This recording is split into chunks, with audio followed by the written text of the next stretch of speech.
అందరికీ నమస్కారం అండి. ముందుగా సుదర్శన్కి జన్మదిన శుభాకాంక్షలు.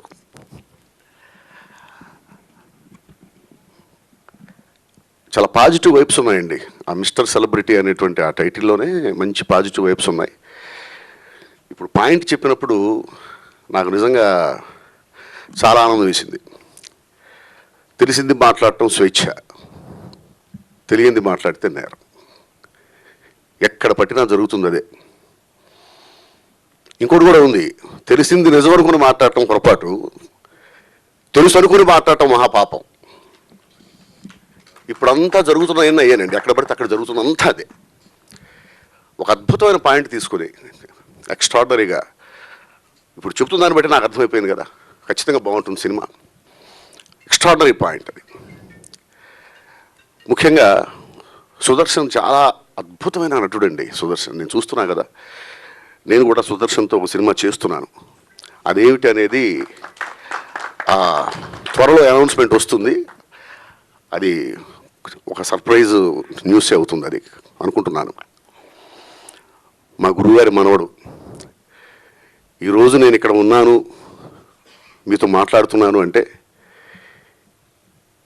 ఎన్నో సినిమాలు నేను ఎప్పుడు చెప్తూ ఉంటా, పరుచూరు బ్రదర్స్కి నేను ఏకలవ్య శిష్యుడిని అని. వాళ్ళ సినిమాలు చూసి విచిత్రమైన విషయం ఏంటంటేనండి,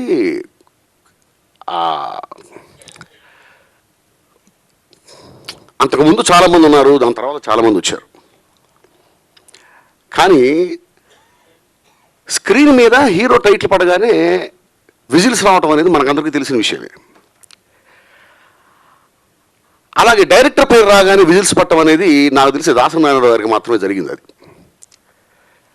ఎంతోమంది దర్శకులకి అభిమానులు ఉంటారు, కానీ విజిల్స్ పట్టడం అనేది నాకు తెలిసి దాసనారాయణ గారి టైటిల్ పడ్డప్పుడు విజిల్స్ విన్నాను నేను. కానీ ఒక రైటర్ టైటిల్ కార్డు పడ్డగానే విజిల్స్ రావడం అనేది ఒక్క పరుచూరి బ్రదర్స్ టైటిల్ కార్డుకి మాత్రమే జరిగిందండి. ఇక లేదు, అంతకు ముందు లేదు, ఆ తర్వాత లేదు. ఇప్పుడు ప్రస్తుతం ఇతను ఎక్కువ రెమ్యునరేషన్ తీసుకుంటున్నాడు, ఇతను నెంబర్ 1, ఇప్పుడు అతను నెంబర్ 2, ఇవన్నీ కాదండి.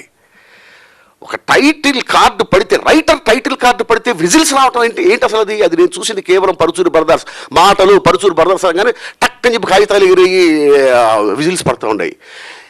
నాకు కూడా ఎప్పటికైనా ఇలా నా టైటిల్ కార్డు కూడా పడి ఇట్లా విజిల్స్ వస్తే బాగుంటుందేమో అనేటి ఒక ఇన్స్పిరేషను. ఒక మంచి పొజిషన్కి అయితే వచ్చారేమో, కానీ ఆ విజిల్స్ మాత్రం ఎంతవరకు పడతలేదు, పడితే నమ్మకం కూడా లేదు నాకు. అంత గొప్ప మహానుభావులు మా గురుగారు పరుచూరి వెంకటేశ్వరరావు గారి మనవడు అనగానే ఖచ్చితంగా అద్భుతమైన టాలెంట్ ఉంటుంది. ఇక దానికి మళ్ళీ ఆలోచించాల్సిన అవసరం ఉంది, చూడాల్సిన అవసరం ఉంది. నేను ఫస్ట్ మనిషిని కలవగానే నాకు అర్థమైపోయింది, విపరీతమైన డెడికేషను, ఏదో చేయాలనేటువంటి కసి, పెద్దల పేరు నిలబెట్టాలనేటువంటి పట్టుదల, ఇవి ఉంటే చాలండి, పైకి వచ్చేస్తారు ఎవరైనా. అలాగే మంచి పాయింట్తో సినిమా స్టార్ట్ చేశారు. నాకు డైరెక్టర్ గారిలో కూడా మంచి కసి కనిపిస్తూ ఉంది, పట్టుదల కనిపిస్తూ ఉంది. ఎందుకంటే తీసుకున్న పాయింటే చాలా మంచిదండి. అసలు ఆ పాయింట్తో వెళ్దామనేటువంటి ఆలోచన చాలా గొప్ప విషయం అది. నేను సినిమా చూడలేదు, ఖచ్చితంగా బాగానే ఉంటుంది అనేటువంటి నమ్మకం నాకుంది. ఈ సినిమా బాగా ఆడాలి, ప్రొడ్యూసర్స్కి బాగా డబ్బులు రావాలి, గొప్ప ప్రశంసలతో విజయవంతం అవ్వాలి సినిమా. సుదర్శన్తో నెక్స్ట్ తీసే సినిమాకి మంచి బిజినెస్ అవ్వాలి ఈ సినిమా వల్ల.